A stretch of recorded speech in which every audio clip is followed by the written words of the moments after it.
LGBTQ Pride Month is underway in Philadelphia, and today there was a kickoff ceremony at City Hall. Today's celebration featured the unveiling of a new LGBTQ Pride rainbow flag that includes the colors brown and black. That move is aimed at fueling talk about diversity within the gay community. Too often, people of color in the LGBTQ community have been marginalized, ignored, and even intentionally left out of the conversation. We must change that, and we must start here.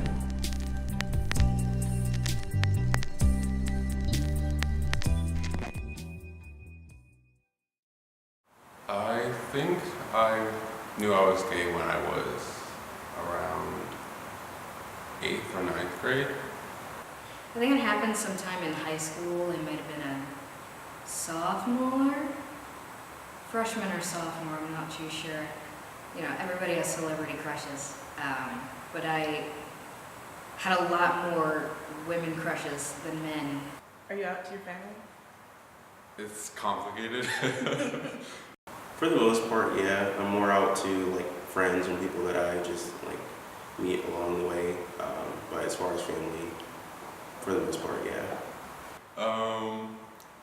Like I told them, obviously for most kids probably it wasn't really that good of a start, but I found in like a secluded area in the park or whatever, and I sat her down and I like put sunglasses on. It was funny because I didn't want to like cry in front of her because I was super nervous because I love my mother to death. my dad he's okay with it now.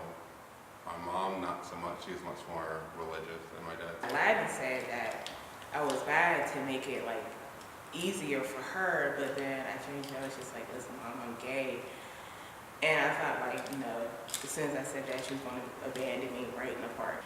And so she was just like, okay, you're gay. Like, all right.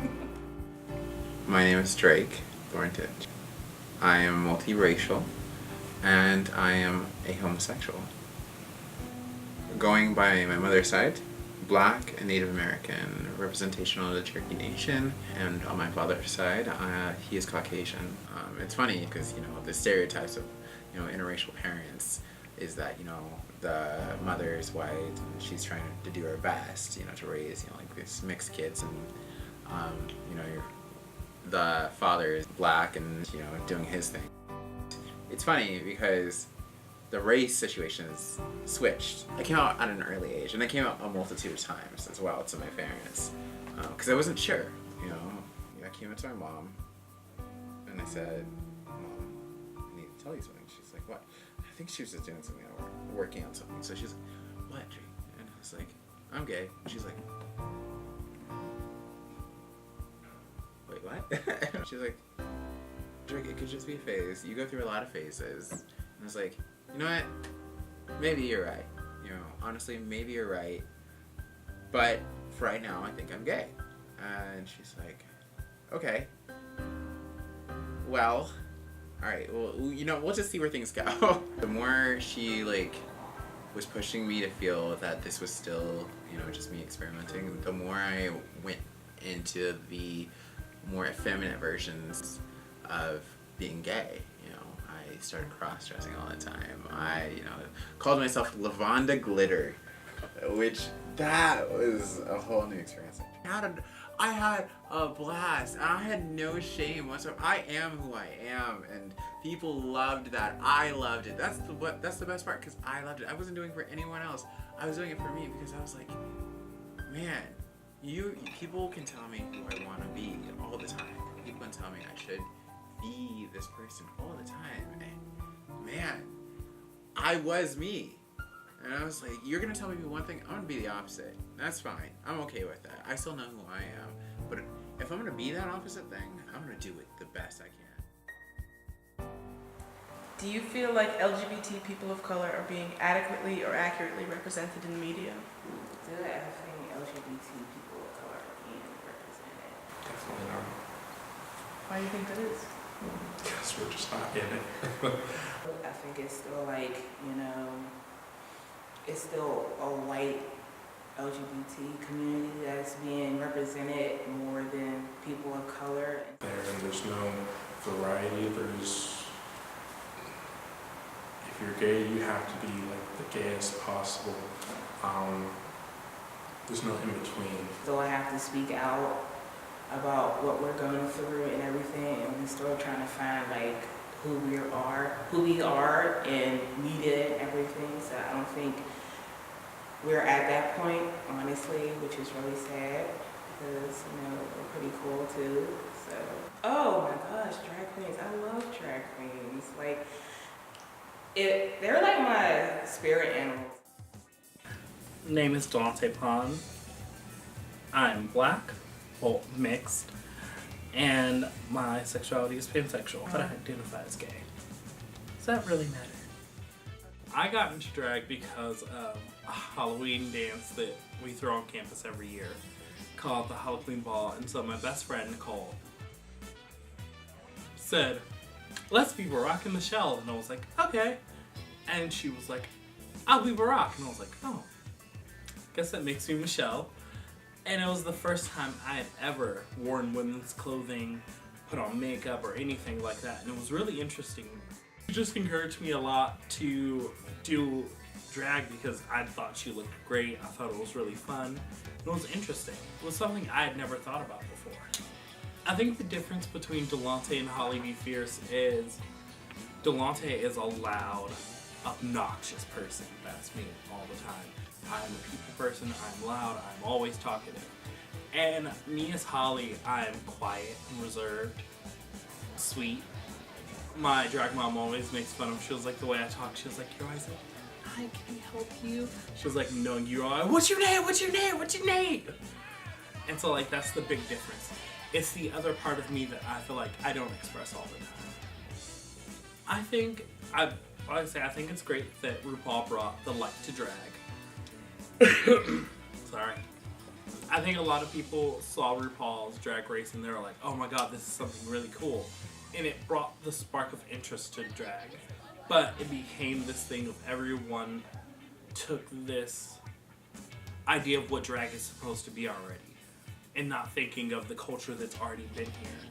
That is showing a smaller aspect of drag. Drag is not all the same. Not everyone does it the same.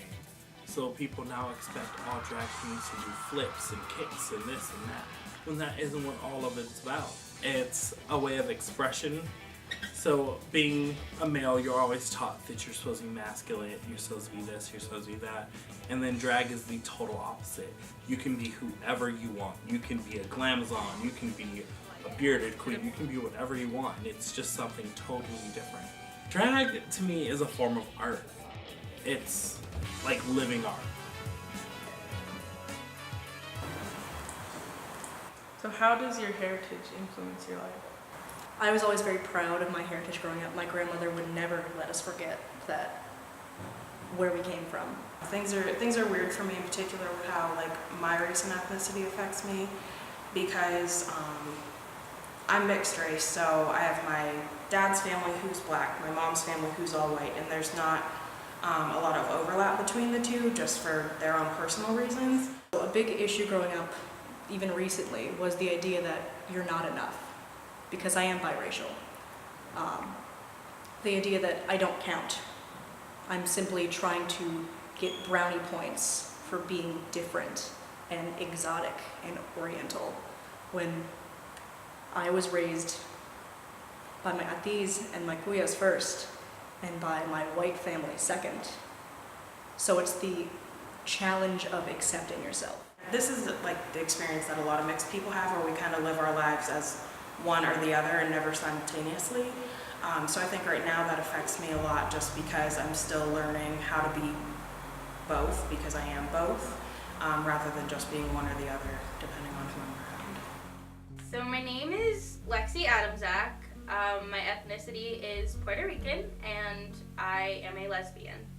To me, being white passing is people automatically assuming that I'm white, regardless of what I actually am.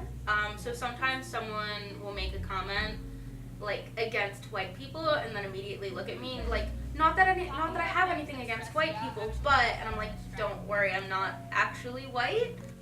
I am not in touch with my Puerto Rican heritage.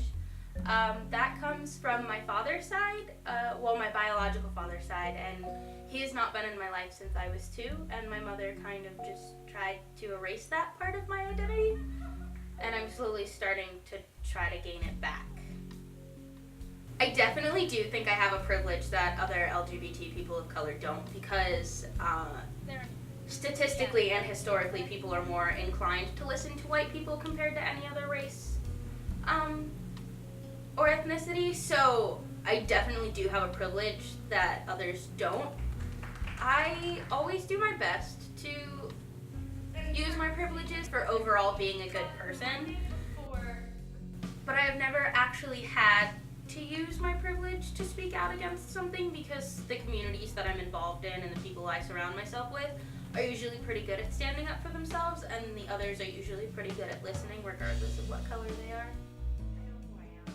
I feel as if I don't get discriminated against because I don't look gay, or I don't look Hispanic, I don't look a certain way for people to discriminate against me.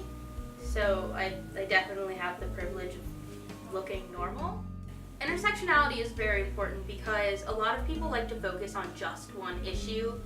You don't have just someone who is disabled, or just a person of color, or just someone who identifies within the LGBT community. There's another intersection of their identity that you're not recognizing. You know, I just want to be myself. You know, I love being black, I love being gay, and it's hard to be that sometimes. Like, sometimes you have to choose which one you want to be, and it really sucks, honestly. So this is the last question. Right. If you could send a message to yourself from the past, like while you were still getting to know yourself, what would you want them to know? Run. Run far away. Don't look back. Just run. Run. Leave everyone behind. Don't ever go back. You'll be fine. If someone tells you any different, pay them no mind, because you fought long and you fought hard, and this is your lot. You should be allowed to be happy now. People believe in you. People care about you and will care about you. So run. And I love you.